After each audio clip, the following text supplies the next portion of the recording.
This is Capital Games. I'm the Wiz. And I'm Zero.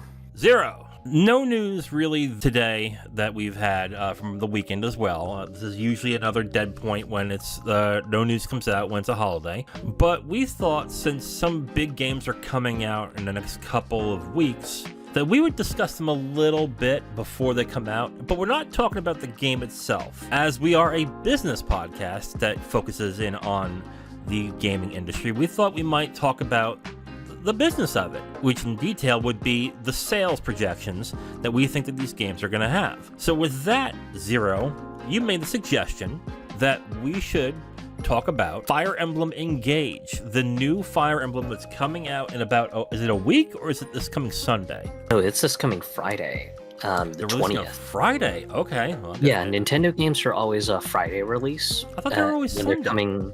No. Ever since, I want to say, the 3DS and Wii U days, Nintendo releases have generally been on Fridays. I don't know why I thought it was Sundays, but okay. So, the new Fire Emblem is coming out Friday. Well, let's get into the history of Fire Emblem.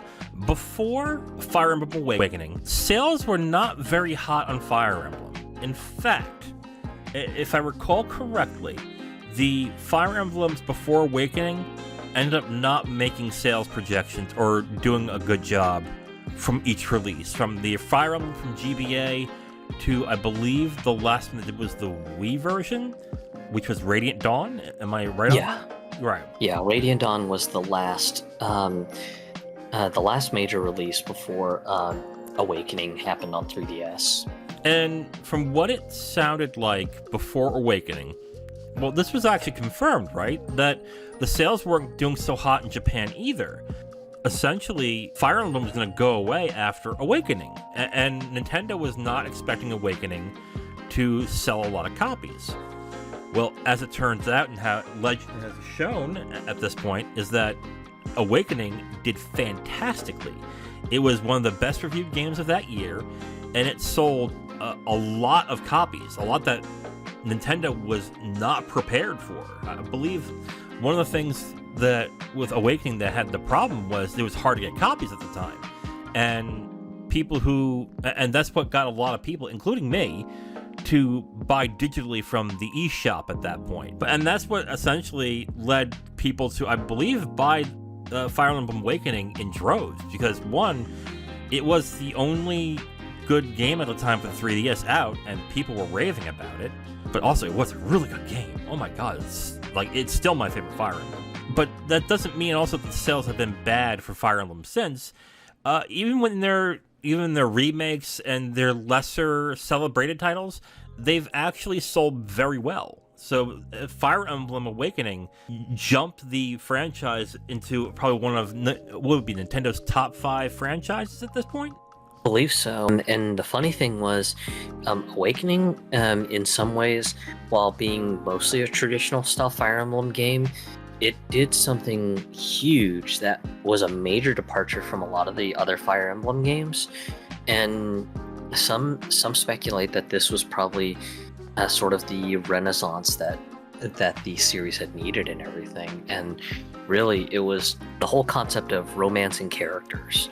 Apparently, that hadn't been done in a significant way in past games, and this one was the one that just introduced this mechanic to just a large contingency of people that just, you had people kind of going off into their own fandoms going, this character best waifu because this is my reason, or you'd have other people going, this character best husband because as he's so handsome. Just, you had so many people just in love with the fact that they could take their player character and just romance whoever may have been interested in them and everything. So just kind of a fun sort of interaction that apparently, I guess, intelligence systems had no idea people were wanting, and this sort of opened the floodgates for that. Right. And even though it led to a bunch of degeneracy in Rule 34, the BS that, people are into, these sick freaks. But the other thing that Fire Emblem did is that they relaxed the difficulty of the game. I remember when this came out, we started that podcast that we used to do, and everyone loved it. But when we talked about how Fire Emblem was usually a very difficult game because when your characters die, they die permanently. They're like, how could you play like that? I'm like, I loved playing that game like that. And I still do to this day when I have the option. Like, if the option's there that, oh, if my guy dies, they die, period. I still play that because I've been used to that with Fire Emblem this entire time. But that's the first Fire Emblem that took that gave you the option not to have that, which I think really helped to get a larger audience involved in the game. Let's stop talking about the game. We both love the game. Okay, let's talk about Fire Emblem Engage. So that's coming out this Friday. I guess the only question that we have to ask about is this. Do we think it will beat the sales of Fire Emblem Three Houses? Now, before you answer that question, Zero, I want to point out that in the first 3 months, for Three Houses being released, it sold over 2.29 million copies worldwide. And Fire Emblem Three Houses was a big success. It had a lot of good critic reviews. People liked the school setting in the game for the most part. There were some who were about it, but overall it was a very positive game. We don't know how the game is right now for Fire Emblem Engage, but do you think it will match, exceed, or go below what Fire Emblem Three Houses did for the first 3 months at 2.29 million? What do you think? This one is a bit complex, and the reason why I'm kind of have mixed feelings whether or not Fire Emblem Engage can either meet or beat the sales of Three Houses is because of the initial impressions so far. For some background context, a couple weeks ago, Nintendo allowed content creators to share a little bit of what Fire Emblem Engage looks like and how it plays and their opinions and discussions about it. The one thing everyone seems to be united about is just, so far we love this because this is like a humongous love letter to the Fire Emblem series in general, because you've got this interesting premise that there are rings out in the world that characters can wear, and by wearing these they can summon the heroes of the past into the current era in Fire Emblem and everything. So just you've got the ability to bind and summon characters. So people who might be huge fans of the GBA game, which was the first English Fire Emblem that ever came out, if you are a big fan of Lyn, then you'll have the opportunity to summon Lyn as being your engaged spirit that's bound to your ring. If you're kind of a classic Fire Emblem person, maybe you just roll with Marth the entire playthrough. It's kind of a huge thing for anyone who is really, really entrenched in the Fire Emblem lore. That seems to be the one thing everyone loves. Second thing everyone loves is just the combat. The combat and the combat animations, everyone's just like, oh my god, just they've made it look so nice, so pretty. It's just fantastic to see. So those seem like, generally good things. The one piece that seems to get a lot of conflicting opinions is that Engage is actually going to be less about the social interactions. So if you didn't like the whole social interaction piece in Fire Emblem Three Houses, or you felt that it slowed down the game, then this game will not have those intense sort of social interactions.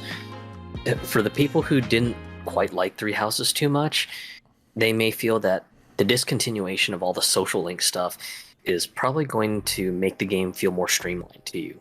Though, on the other hand, there are some people who have expressed disappointment with it, going, oh man, I loved being able to interact with the characters in my school of choice in Three Houses. Why can't we have more social interaction? They may not like this and they may just look elsewhere, but to those who are sort of in the middle and concerned on the social interaction piece, from what I can see from some of the video previews and some of the people who have talked about the game, there is still the bond mechanic. So you can have you can have two characters sort of party up with each other, and as they battle alongside each other, their bonds will grow, and I assume romance will probably be an option between two characters. I don't think you answered the question. Do you think the sales will go higher, lower, or about the same for the game? As far as the answer to that question, I'm honestly a bit conflicted. I want to say that there might be a chance that it might stabilize, or there could be a chance that it could slightly edge out Three Houses, but that's mostly on the condition that if there was a bigger contingency of people who ended up not liking Three Houses because of just how intensive the social interaction piece was, then you might have a big upswelling of people who are just like, hey, a Fire Emblem that goes back to the basic essentials and is focused on the strategy and the combat, I'm all there for it. Right. So that's the only contingency I can think of where it may either have stable sales or maybe better sales than Three Houses. Now, if the contingency of people who were just simply obsessed with the whole social link mechanic that Three Houses had, if that is where the mindshare is on things Fire Emblem, then maybe in a very rare case, I would say you might have sales less than Three Houses. I think it will exceed what Three Houses did. And I'm going to explain why that is. Right now, Fire Emblem is a brand that is now synonymous with quality when it comes to strategy games. So if you're looking for a strategy game, and there have been some good ones on the Switch, such as Triangle Strategy and the like, you are going to pick up Fire Emblem Engage.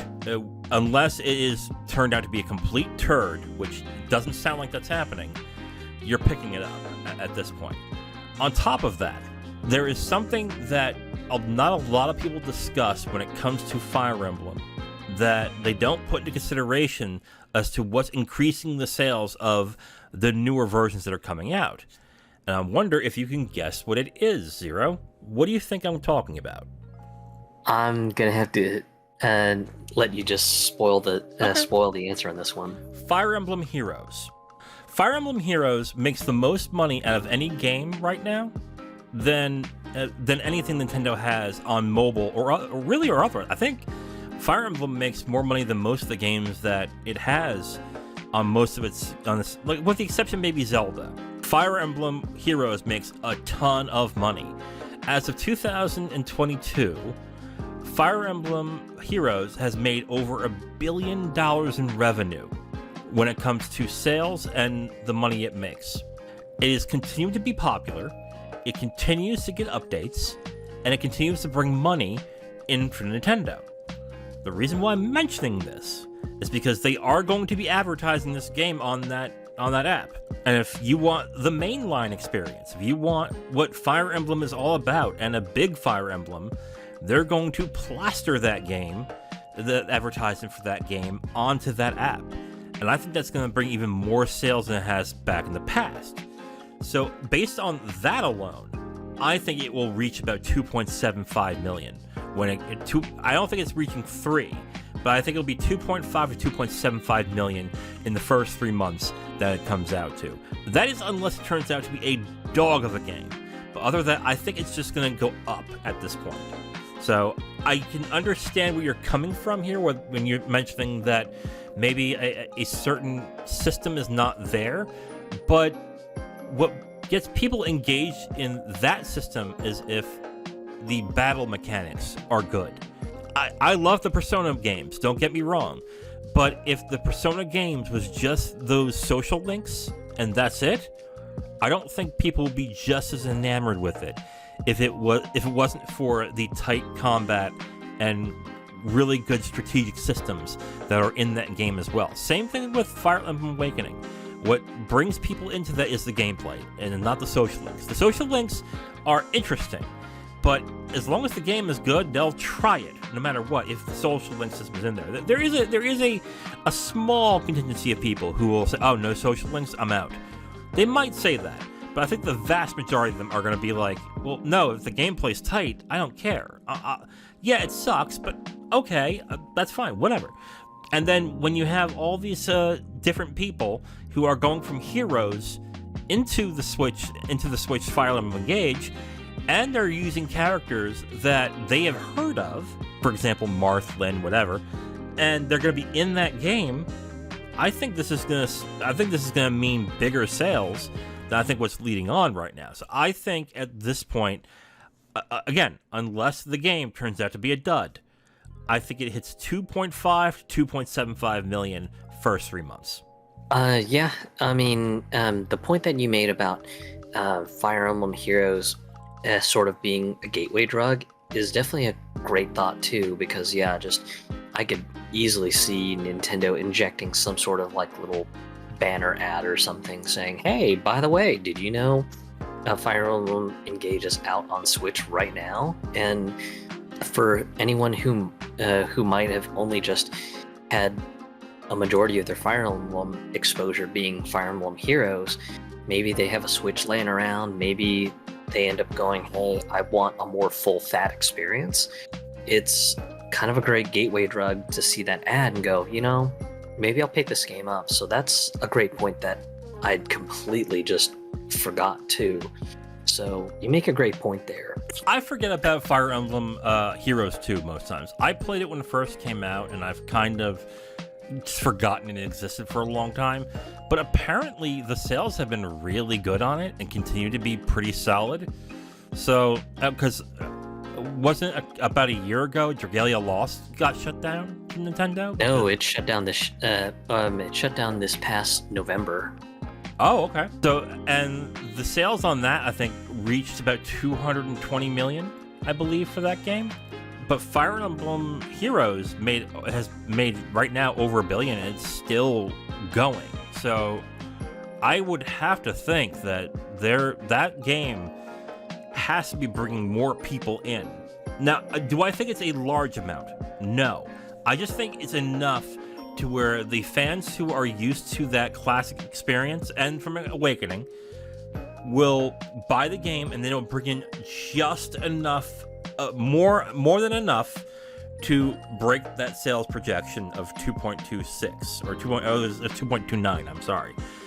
I'm not saying it's going to lead to 3 or 4 or 5 million. I just think it will go a little bit above what Three Houses did in its first 3 months. That's it. I don't think it's going to go any crazier than that. If it does, I'll be shocked. But I think it will at least top that to a small extent. I think really my final thoughts are I'll be very curious to see how the initial sales go for Engage. Mostly because just I love Fire Emblem games. I will be fully upfront and honest with our audience that while I did buy Three Houses when it launched, I just felt it so hard to get into, mostly because of all the social link stuff, just having to constantly talk to the students, talk to teammates and stuff like that. Before and between missions and things like that, I felt it disrupted the flow of what made Fire Emblem so much fun for me.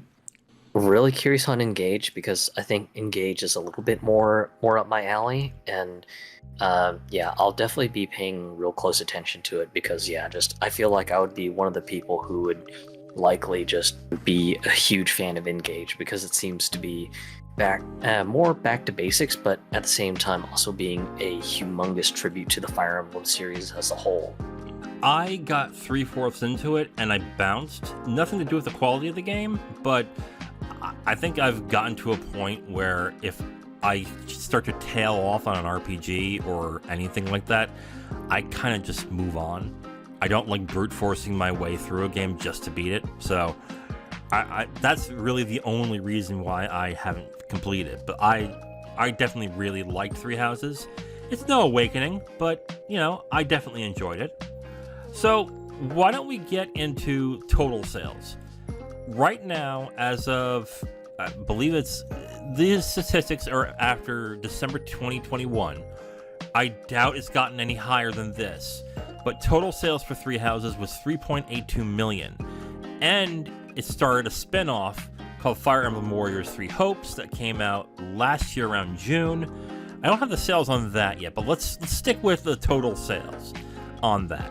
What are the odds that Engage, if it is good, reaches or beats Fire Emblem Three Houses? If it does beat it, I would say it's probably going to be a very, very small margin.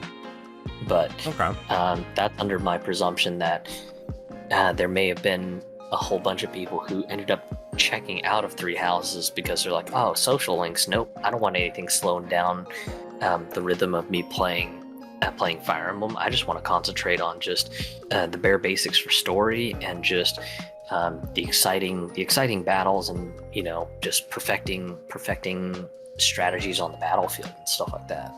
Even though I think it's going to beat its 3-month projection, I do not think it will beat the total sales.